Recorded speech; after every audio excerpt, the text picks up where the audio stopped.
Hello everyone, thank you so much for joining this video, and this video is all about what is the result of 7th lord in the first house as per Vedic astrology. So what happens if at all 7th lord is placed in the first house? First of all, what is first house? First house talks about your own self. First house talks about general prosperity. First house talks about abundance, and first house talks about the way you perceive the things outside to the outside world, or the way how others perceive you can also be seen from the first house. And first house talks about your own health. First house talks about childhood, and whereas seventh house talks about relationships, spouse characteristics, legal partnerships. All these things talks about your seventh house. So if at all seventh lord is placed in the first house, what it means basically is we just love traveling. This person travels a lot and he keeps going to different places, especially in the planetary period. There will be frequent travels during that planetary period. And secondly, this person is super attached to his wife. If at all it's in the male's birth chart, if at all it's in the female's birth chart, she is more attached to his husband, right? And there will be very good understanding between the partners, because first house lord placed in the seventh house, or seventh house lord placed in the first house makes the person to love you so much. I mean, your spouse will be loving you so much than anybody else in the world, and this makes the outsiders even jealous about your relationship.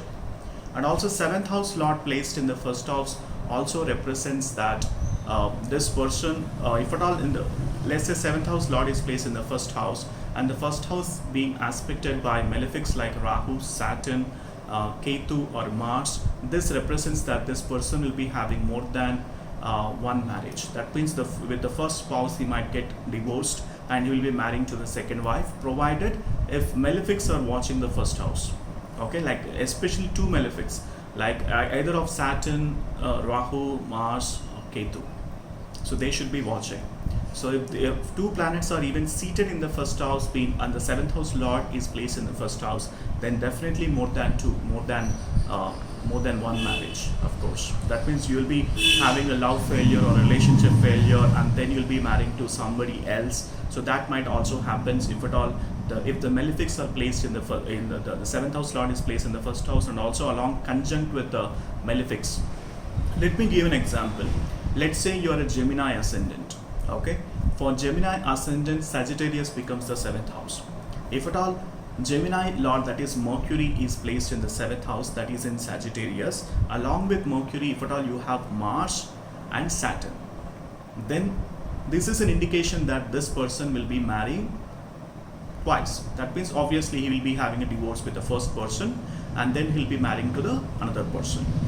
And also here you need to see the combinations, and the sixth house happened to be for Gemini ascendant is Scorpio, and the Scorpio lord is Mars, and Mars is placed in the Sagittarius I mentioned to you. That means here actually two indications that this person might undergo might have more than one marriage. That means sixth house lord placed in the seventh house, that's one indication that more than one marriage. And the first house lord placed in the seventh house along with malefics Saturn and Mars, that's another indication.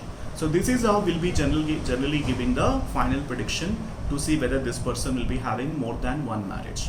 So don't worry, I'm not talking about each and every one, unless until if this placement occurs in your horoscope, then there may be a chance of getting a love failure or relationship failure in your life, and then marrying to somebody else. We might have seen many instances of this type. If at all you don't have anybody, any relationship, nothing before the marriage, then obviously you'll be having a divorce with the current person, and then you'll be marrying to another person. I have come across many horoscopes like that. Alright, so I hope you enjoyed this video. Thank you so much for watching this video, and let me know in the comment section if at all what kind of videos that you want me to make in terms of topics I want in the comment section, because I have touched almost all the basics pertaining to Vedic astrology.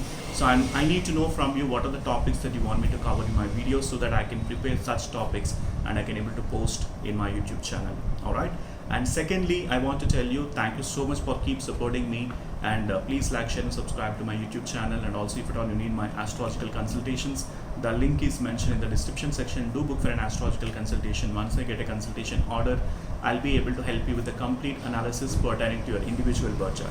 Alright, so thank you so much, and I'll see you in the consultation. Bye for now, and please like, share and subscribe to my YouTube channel if at all you haven't subscribed. Bye for now. Take care.